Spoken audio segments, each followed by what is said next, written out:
Donkey Beats.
ZOC at muli na dito kayo sa Rapture of Battle League. Sa Australia, diba, hip-hop movement, inilikhaan yung motherfucking face. Kaya kung alam nyo na, Rapture makes some motherfucking noise!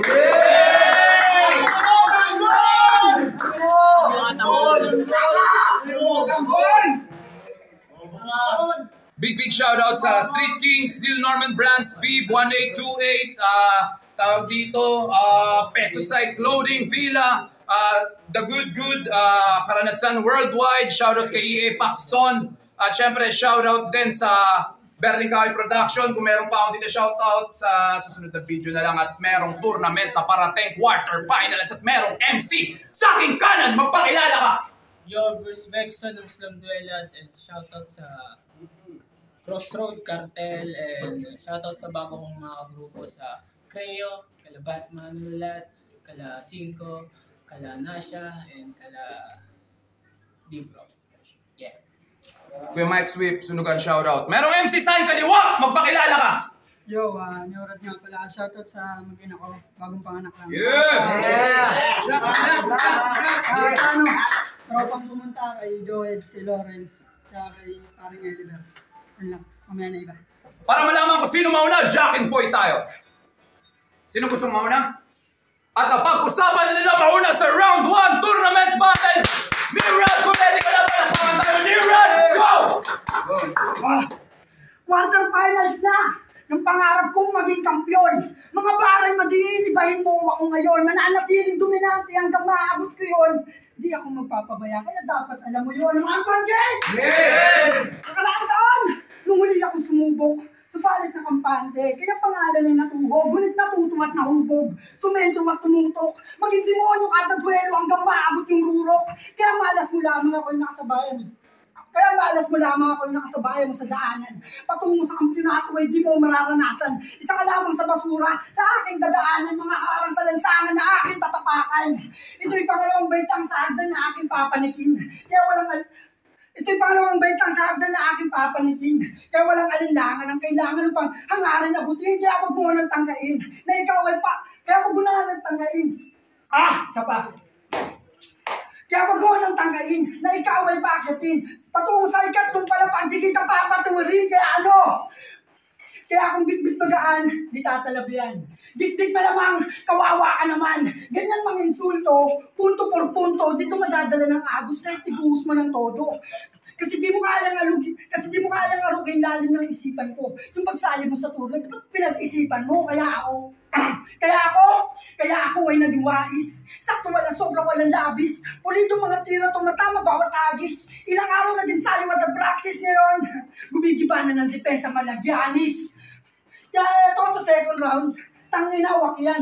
Para kang sumalo ng Dempsey-Roll, nilipo na kasing lakas ng kaliwa ni Pacquiao. Pero sige, ipagsigawan mo na mas magaling ka sa akin. Sa mata ng tao, sirain. Oo, madali yung sabihin, pero di mo pwedeng baliin na mahirap talunin yung taong malinis ang aral. At yun ang round 1, and you ready ko naman ang round 1. Verse Vexa, go! 2 minutes lang tayo. Nakabanong yung oras. Ayaw susulitin mo yan. Ano? Ngayong alam mo yung patogas. Kago ka. Game? Game! Alam ko hindi ka satisfied ng pagkapanalo ng Elims. Ganun din ako. Papakita ko sa'yo kung paano matapak sa semis. Structure game! Game! Sa battle na to, ayoko ipakita ang aking aggression. Hindi lahat nadadaan sa sigaw ay nung natutunan ko na lesson. Dapat maging kalmado lang daw sa lahat ng makakalaban. Kaya Kuya Nirad, tangina mo kaagad! Gago! Ano nga akala mo magpipigil ako? Walang kuya-kuya, wala tayo sa PBB. Nako, sa pagiging wala bilang sa liga ay nagtitiis ka po. Hindi rason na ginagawa mo to para sa kultura dahil yung kultura yung naiinis sa'yo. At hindi ikaw si Doc para patigil si Silencer sa pag-rap. Tandaan mo, hindi dahil kay Silencer dito sa liga. Ikaw yung pinakawak! Tangina mo! Hindi ko tatambo yung security guard. Mabuti kung kasing buti mo siya. Katulad mo, nakabuntis ng menor de edad! Alam mo yan, Dok. Alam mo yan. Tangina mo ni Urad. Hindi lang sa plot, tinanggal mo sa bata, pati magandang kinabukasan, kunyeta. Walang sa plot. Sa sobrang galit ko sa'yo, nung sinusulat ko to, nakabold. Yung mga letra, child predator, pedophile, manyakis, walang kwenta. At maghanap pa ng abogado, total tinimbre na kita sa Bantay Bata at Gabriela. Yun sila sa labas. Walang lusot sa batas at katulad to malibog. Pag nakulong may dahas yung akosa mo, pepetan ka pag hindi tumalikod. Ito yung malulugmok ng sagad, luluhod. Parang pinagawa mo dun sa bata habang nanonood lang ng batibot. At ang mangyayari, ikay mayayari. Hindi ko yung may-ari ng bata, pero bakit mo kinalikod? Alam ko na. Pangarap mo maging engineer. Kaya minimekaniko ni Monico yung makina ng Monica. Sabay papanindigan niya yung bata kasi yung tatay ng bata nahuli ka. Diba? Diba? Gago! Walang bars-bars ngayong round. Walang bars-bars ngayong round 1 kasi round 3 ka makukulong. Yung mga atake, sa personal mo lang na buhay matutuon. Produkto ako ng teenage pregnancy! Kayong mararamdaman ng anak mo paglaki niya, alam ko yun. At sa buhay mo walang-wala, dinamay mo yung menor kasi sa mga buwan siyang hindi magkakaroon. Ano? Sakit! Sakit! Kita mo yung sakit! Iniindahan ako! Ito yung reverse pedophile. Akong bata naman yung titira sa'yo. At yun ang round 1 nila. Ito naman ang parating na round 2 ni Rad. Kung ready ka na, ni Rad, go! Puta. Boring mga linya. Di pwede panliga. Potential na manalo, tangina, di ko makita. Di ako akala mo, matalo mo ako gamit sulat na ganyan. Tangina mo, mali ka. Kung gusto mo ng mas malakas dyan, pakinggan mo ako, mali ka.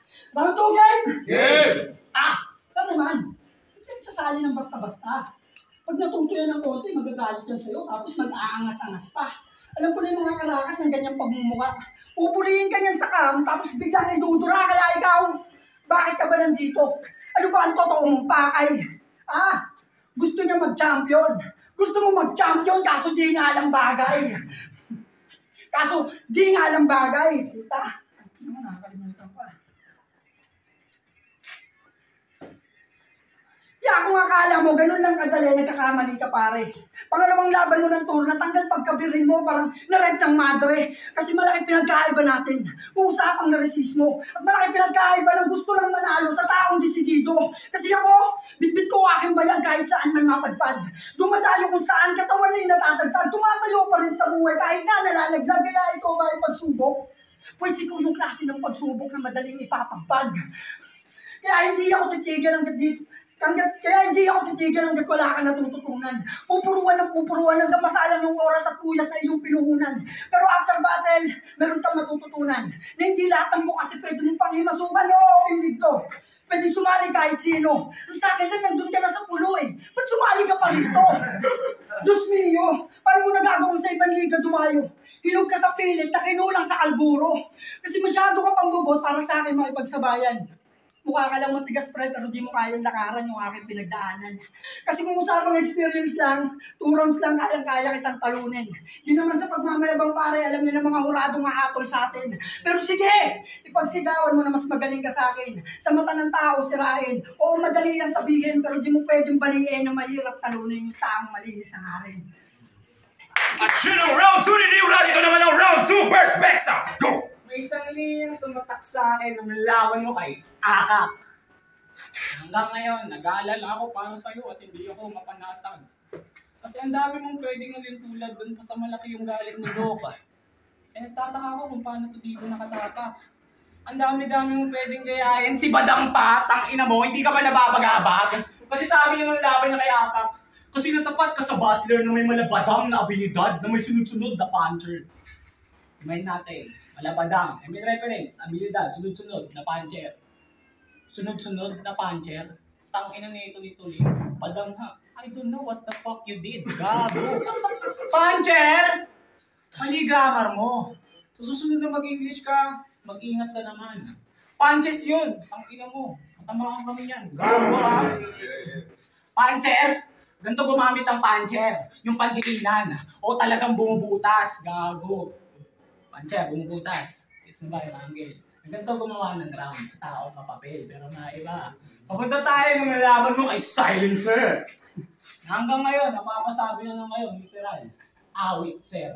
Kasi sabi niya, tigilan balagtasan para walang mahawaan. Tigilan balagtasan para walang mahawaan. Kaya naman, tuwang-tuwa sa pinagsasabi ni Tanga. 15 syllables yung line, puro an yung rhyme, tas yung flow ang ganda. Alam kong putang ina mo, ninakaw mo lang yan dun sa paborito kong kanta. So may ka lang ng banda na The Itchy Worms. Yung, ang dami-dami bagay na hindi naman kailangan. Kung pwede ay bawasan natin ng mga tampuhan. Hindi mo pa alam, hindi mo pa nararanasan. Tigilan balagtasan para walang mahawaan. Uy! 15 syllables din yung lines, puro an din yung rhyme, tapos yung flow ka parehas. Ano, nahuli ba? Title ng kanta? Di na muli.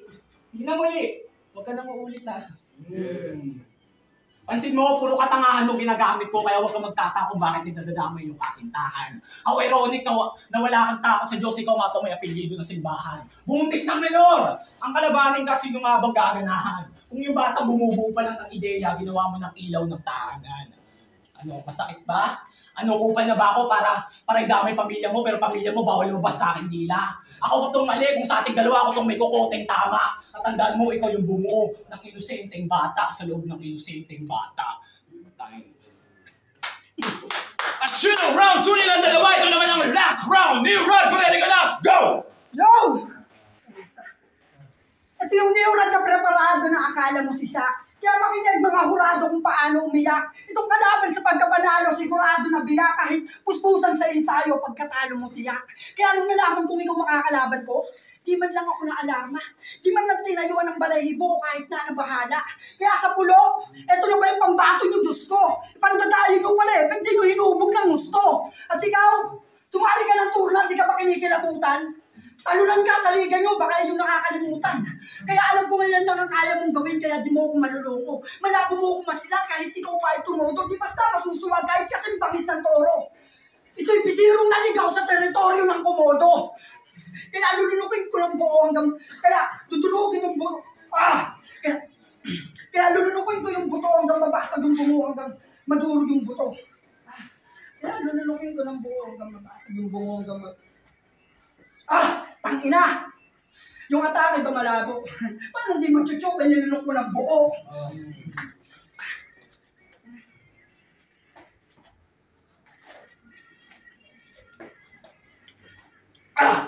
Paano? Akala mo yung pechok na tuluyan? Kasi sa pagsasalita na tigilan. Uminom lang ako ng tubig para di tuluyan mabulunan. Kaya hindi mo ako kaya. Kaya hindi mo ako kaya. Isaksak mo yan sa bungong mo. Milya-milya ang distansya ng pagitan natin, bobo. Masakit ang katotohanan ng pandayo na ako noon. Ikaw nag-uumpisa pa lang matuto.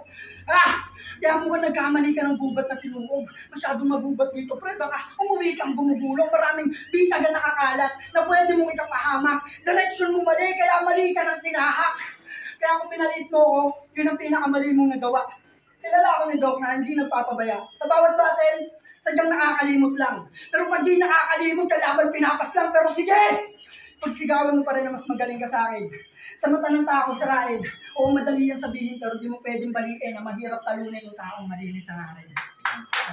Malinis ko nga rin, tangina, nabuntis ka nga menor, gago ang puta. 17 years old po yung binuntis niya. Kakapanganak lang last week. Gago ka. Malinis ang akin. Plastic. Gago ang puta. Galit. Galit talaga, Nay. Ayaw na ayaw mo sa battle mo yung mga nag-storytelling. Anong akala mo? Magsisilbi sa akin yung banda.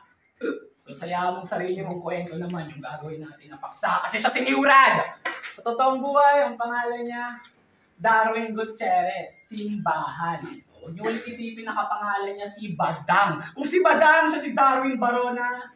Ikaw, Darwin, Banuka. Oo, siya si Darwin Gutierrez, Simbahan. Hindi mayaman o sa lahat mo sasabing nasa gitna lang. Pero yung magulang mo, kupal. Dinamay ka sa kahirapan, di mo pagkakailayan. Hanggang sa nagkaisip, nagbinata. Sumali sa batch 1 ng Rapture. Para ano? Makakuha ng grabbing clout. Tinuring na tahanan tong liga, pero kahit kailan hindi ka tinuring nakabilang sa powerhouse. Sakit. Ginawang stepping stone tong Rapture. Para rin makakuha siya ng pag-ibig. Ano yan? Kasi mga kaidaran ng babae na minahal sa'yo, ayaw sa'yo. Kasi alam kung ano kang klaseng talunan. Wala nagmamahal sa'yo na gusto mo. Kasi nga, ganito lang. Sino ba na kasing gaganahin gusto ikaw kung kapangalan mo si Batang? Kapangalan mo si Batang? Shit.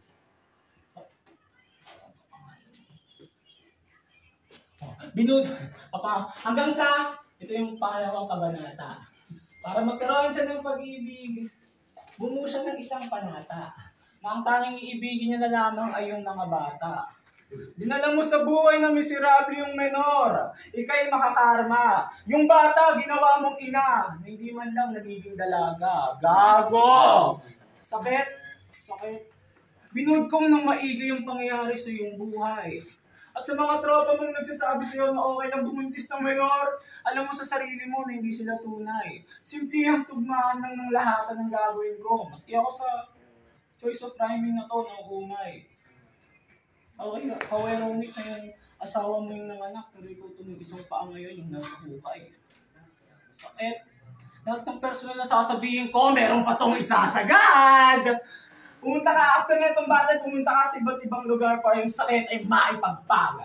At bago tapusin itong round, may gusto lang ako na idagdag. Isa lang pwede mong piliin sa dalawa, kung itong tournament o yung bata yung ilaglag. Ano?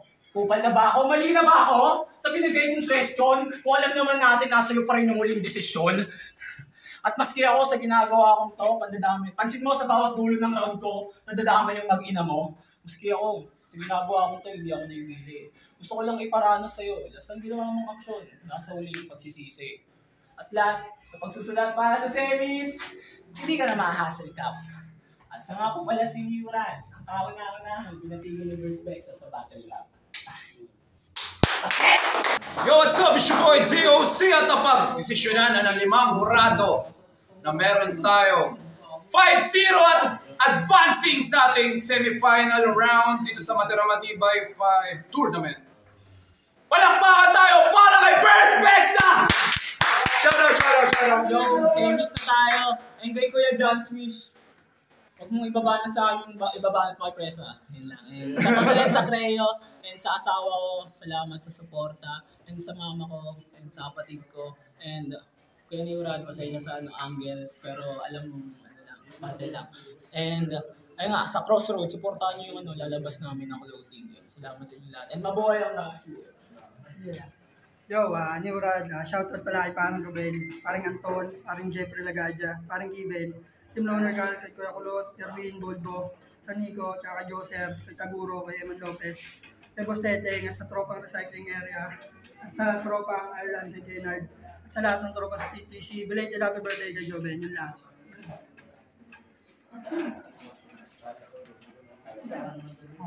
Judges, please step forward! Yo, good sulit. Verse Bexa yung panoorin nyo na lang bakit. Next judge, please! Sa Burashi, kailangan ako sa kanan sa Verse Bexa. Round 1, round 2. Sa Arsenals lamang sa lahat. Round 3, binoto ko na si Urad kasi yung angle ni Bexa na tungkol doon sa dito file. Sobrang stretch na. Tapos sa shoutouts niya, may asawa na din pala siya, di ba? Parang pangalan.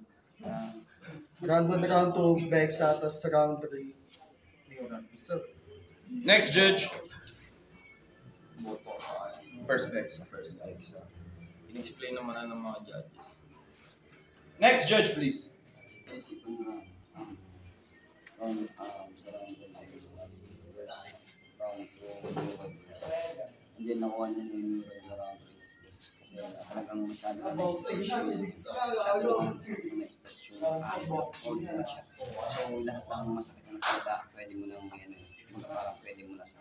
Pwede na namin doon sana. Kaya may pirata kaya nag-i-fight mo siya. Pero Istanbul, ikaw din mo Istanbul. Pero para sa akin, 1 and 2, Evers. Shoutout pa rin kay Yura Daniel. Kaya kahit wala. And then, Akiyamata. Next judge, please. Dami kasi pero Ano to? Choice ito kay First Bexa. Cake naman, round 1, round 2 ang hina lang. Di daw ni Brad. Round 2 doon na nagkatalo kasi. Yun nga, sabi nga ni Art, magkaparehas sila. Ang nasawa na pala. First Bexa.